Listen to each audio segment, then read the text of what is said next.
Okay, so this is one of those areas where I think your textbook is actually a little weak. And this has major ramifications for how we view imperialism and its effects on indigenous people. If we teach this period from the point of view of only the colonizers, then we miss huge parts of history and perpetuate the story of the victors as opposed to the multiple stories around from multiple perspectives on the issue. I know it will come as a big shock to everyone, but surprisingly, anti colonial movements arose in the period from 1750 to 1900. And they arose everywhere: the American West, West Africa, South Africa, Hawaii, the Philippines, India, the Balkans, Hungary, Ireland. The list goes on. Let's start by discussing the ideology behind rising anti imperial movements in the Western world. Within established empires such as the Ottoman, the Austro-Hungarian, and the United Kingdom, imperialism as an ideology was increasingly questioned.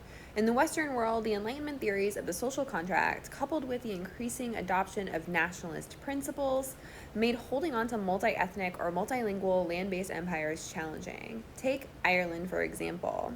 Centuries of conflict-peace cycles had dominated British-Irish relations, finally leading to the creation of Protestant English plantations in Ireland, seen here in this image, and forcing many Irish farmers off their own land and into tenant farming positions for absent English landlords.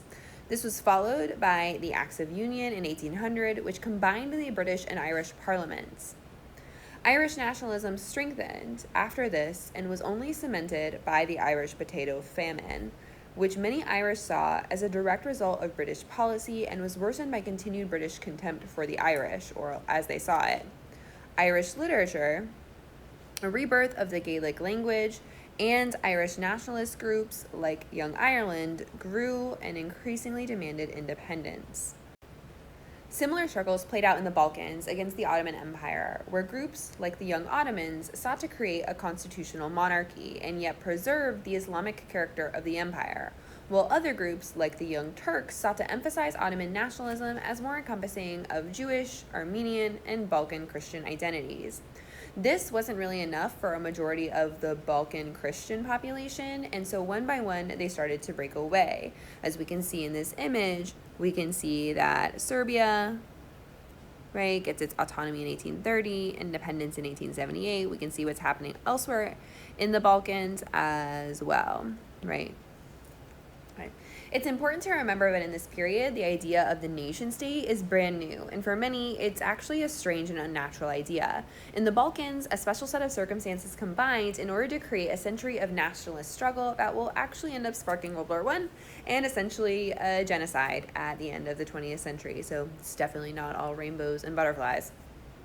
The Balkans, as we know, had long been under Ottoman rule, where despite being treated as second-class citizens, the relative tolerance for Orthodox Christianity had allowed most Balkan people to accept rule by the Ottomans since it wasn't overbearing, besides the Devshirme, of course. But at the end of the 18th century, a neighboring empire, the Austro-Hungarian Empire, which basically had its own national struggles by itself, brought its border right up to Serbia. Let me do that real quick. Like right here, which was the largest kind of ethnic group in the Balkans. With this, the Serbians were exposed to ideas from the Enlightenment and a place where Christians were actually not second-class citizens. The result was an 11-year nationalist-ish revolt. There's still a lot of debate among historians as to whether or not it was actually nationalist, but it eventually led to Serbian autonomy. A few years later, in 1821, the Greek War of Independence started, which was almost suppressed by Muhammad Ali of Egypt, like, remember him? His son was sent to Greece, here, and he had almost put down the Greek rebellion until the Brits, Russians, and the French intervened on behalf of the Greeks when they actually hadn't intervened on behalf of the Serbians. But anyway, bit by bit, the European components of the Ottoman Empire were being pried away, often helped along by other Western Europeans. While they were happy to aid the Greeks and others to their autonomy and independence in the name of nationalism and popular sovereignty, Western European rule triggered armed resistance in other places, such as India and West Africa. We spoke about the Sepoy Mutiny or the Indian Rebellion of 1857 in a different episode, so I won't speak much to it here. but it still stands as a solid example of armed backlash against culturally arrogant imperial policies. Instead, I want to spend more time talking about what's going on in West Africa against the British as they try to extend their power inland during what are called the Anglo-Ashanti Wars. The Anglo-Ashanti Wars were a series of 5 conflicts between the British Empire and the Kingdom of Ashanti in what is modern-day Ghana, but was then mostly kind of wrapped up in the British Gold Coast colony. And these wars lasted from 1823 until 1900. The Kingdom of Ashanti had attempted to keep their independence from the growing influence of the British Empire and their client state of Fonte on the coast. So Fonte is down here. In the First Anglo-Ashanti War, the Ashanti attempted to claim Fonte land. So they were attacked by the British, and they actually defeated the British, which forced the British to retreat and kept Ashanti land intact. The Second Ashanti War doesn't really matter, but the third is both started and ended by the British, who used Maxim guns, enemy African and Indian troops, and better medicine like quinine to defeat the Ashanti, and then occupy and burn their capital city. In the Fourth Anglo-Ashanti War, the British want to capture the entire Ashanti kingdom and depose their king, Prempeh, to prevent the French or the Germans from doing it first. They do. The final Anglo-Ashanti War is often called either the Ya Asantewaa War or the War of the Golden Stool. Ya Asantewaa. And is a clear example of violent resistance against colonization. In March of 1900, a British representative, his name is Frederick Hodgson, he had gone to visit the Asantehene, or the king of the Ashanti. And when he's there, he's actually really insulting and dismissive of him. This is a big problem because the Asantehene is seen as the medium between the Ashanti people and the divine. He is not to be touched by anyone, and he brings with him certain trappings of power. One of the trappings of power of the Asantehene is the golden stool, seen here. And it's a symbol of divine kingship and the unity of all of the Ashanti people. It's thought to have descended from the heavens to one of the first ancestral Ashanti kings, and is not sat on, right? Notice that it's a stool, like it's shaped like a stool, but it's not actually functioning as a stool because it is sacred. It is seen as the divine embodiment of all of the Ashanti people, and it's even more important than, than the Asantehene himself, and it even, right, doesn't sit on the floor. It's on its own chair. Okay. So why am I talking about this stool? Well, because our good friend Frederick Hodgson, the British representative to the Ashanti in 1900, shows up to the royal palace and demands to sit on the golden stool. No one sits on the golden stool. He thought that if he could dominate this symbol of the Ashanti, then he could quell any thoughts of rebellion. Well, Frederick Hodgson was way wrong. When the Queen Mother, Ya Asantewaa, hears about this, she leads a rebellion. What's going on with this? Here she is. She leads a rebellion of thousands of Ashanti into battle against the British, resulting in the deaths of about 1,000 British and Indian troops and about 2,000 Ashanti troops. Ya was eventually captured, the rebellion put down, and the British ruled the Gold Coast until its independence in 1957. Sad times. Elsewhere, new states were established that attempted to co-opt some of the Western styles of rule in order to avoid being colonized, kind of like Japan's defensive modernization. There are 2 examples of this that stand out, that of the Cherokee Nation in the southeastern United States and the Zulu Nation in South Africa. The Cherokee Nation was formed by a constitution in 1827 in the modern state of Georgia and was led by a 3-person triumvirate headed by their chief named John Ross. Beyond the Constitution, they adopted a written form of the Cherokee language, a mounted police force, other Western-influenced state-type administrative systems, and created a new capital named New Echota, which is in modern-day Calhoun, Georgia. Internal unity was difficult to come by because they were always so divided between people who wanted to preserve ancient Cherokee ways and people who wanted to become uber Western, even going so far as owning plantations and enslaving people. They didn't really get the chance to work these out, though, because the state of Georgia actually just annexed the Cherokee Nation. They passed a law and then just, took it. The Cherokee Nation actually sues the state of Georgia in a famous case that you'll learn about in AP US history called Cherokee Nation versus Georgia. And the Supreme Court is like, hey, Georgia, you can't actually do that. They're a sovereign nation. And then President Andrew Jackson supports the state of Georgia and is like, hey, Supreme Court, I'd like to see you enforce your order. Well, the Supreme Court doesn't have an army. And so with President Jackson's blessing, the Georgia State Militia take the Cherokee Nation. They force the Cherokee onto the Trail of Tears and just take the land.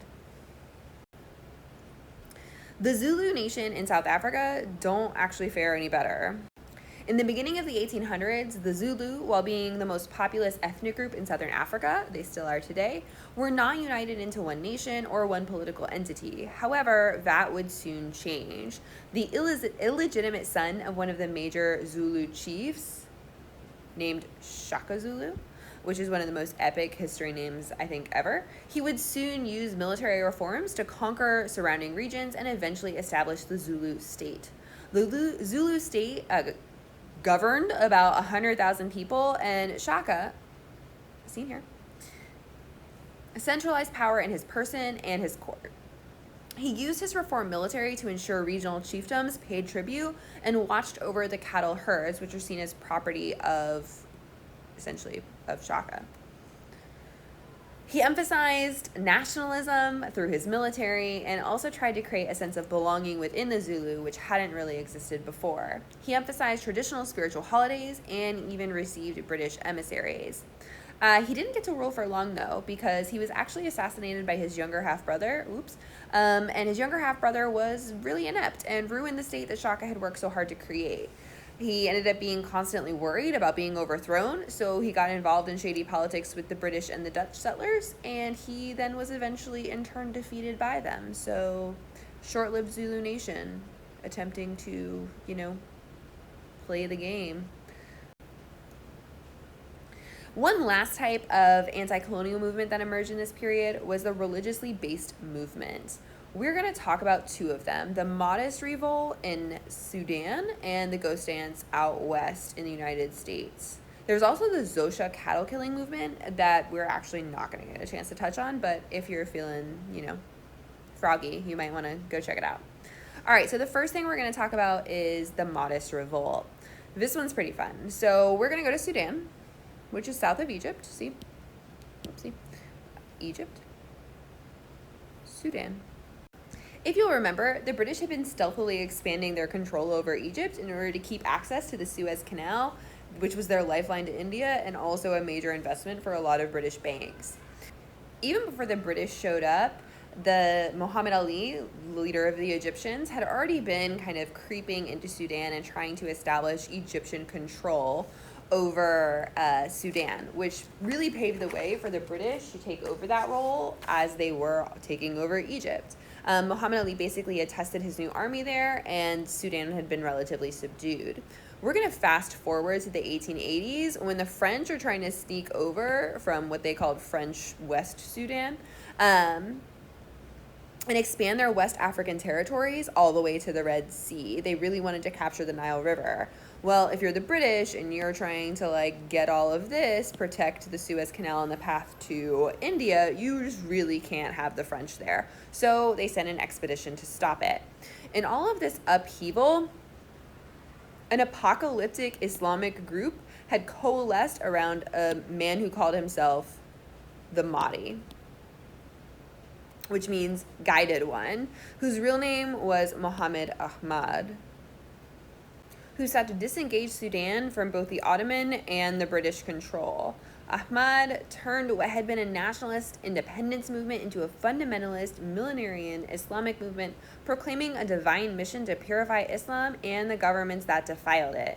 With thousands of fervent followers at his back, he seized the area around Khartoum, the capital, trapping British General Gordon and his garrison within the city, forcing the British to send a force to relieve him, reestablish control, and, more importantly, their own reputation. British General Kitchener is sent to save Gordon, who's developed really kind of his own messiah complex. But the Mahdi overrun Khartoum killing Gordon and basically everyone inside the city. This happens even before Kitchener can arrive. While Kitchener is trying to make his way to Khartoum, he's constantly beset by other Mahdist forces, as you can see in this image here. After the defeat of Khartoum, it really looks like the Mahdists are going to gain some ground against the British. But then a few months later, in June of 1885, the Mahdi, he dies.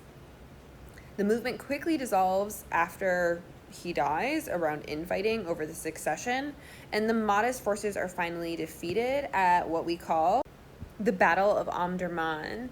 After this, the British quickly expand their forces, extend control over the Sudan, and subdue any kind of revolts. The movie The Four Feathers with Heath Ledger is a take on this event. If you're interested, I highly recommend it. Finally, let's talk about some religiously inspired and self-sabotaging anti-colonial movements that arise in the United States as it expands westward.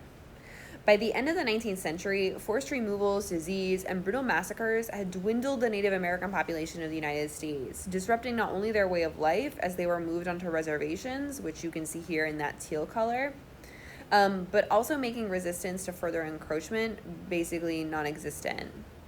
For the Native American nations that were left, the U.S. followed a policy of forced assimilation, sending Native American children to boarding schools to teach them basically how to be white and to use the reservation system to manipulate tribal culture. Fearing this loss of culture, many Native American tribal leaders were looking for new ways to inspire their people, and one of those ways was a new spiritual movement called the Ghost Dance. It also came from a place of thinking that they were being punished, and so they needed to kind of reinvigorate their own traditional spiritual practices.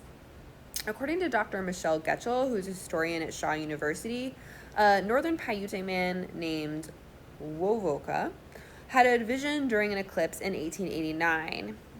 In this vision, God came to him and revealed a land full of love, unity, and peace. In order to make this prophesied union of all the remaining Indian tribes of the West and Southwest happen, Wovoka founded the Ghost Dance.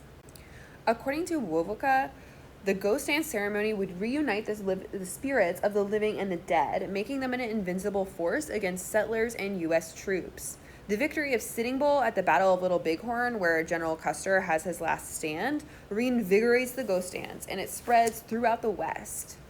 Sitting Bull and other Lakota Sioux adherents to the movement also adopted the idea of the ghost shirt. It is kind of this white muslin shirt, which when ceremonially decorated with symbols would give the wearer protection from danger, including bullets. According to historian Todd Kerstetter at Texas Christian University, white settlers and the U.S. Army in the area saw the Ghost Dance and the wearing of the ghost shirt as a direct threat to U.S. policy and believed that it was a run-up to a war, that the Ghost Dancers were preparing to go to war with the U.S. Army. The U.S. government, in response to these concerns, dispatches the army to dispel the Ghost Dancers and arrest leaders like Sitting Bull, who was shot dead while they were trying to arrest him. 2 weeks after the murder of Sitting Bull, more violence erupted between followers of the Ghost Dance and deceased Sitting Bull and the U.S. Army at what's now known as the Wounded Knee Massacre. Just as a heads up, you're going to see a very graphic image of the cost of the Wounded Knee Massacre. So if you need to not watch, don't watch. Where the U.S. Army surrounded a group of Ghost Dancers and demanded they surrender their weapons. A scuffle broke out, shots were fired, and when the smoke cleared, nearly 300 Lakota Sioux lay dead, along with both the Ghost Dance movement and any further resistance from Plains Indians. This effectively ended the period of the Indian Wars, and you can see here the mass grave that was dug at Wounded Knee. There's now a memorial there that you can go see. It is on the Winding River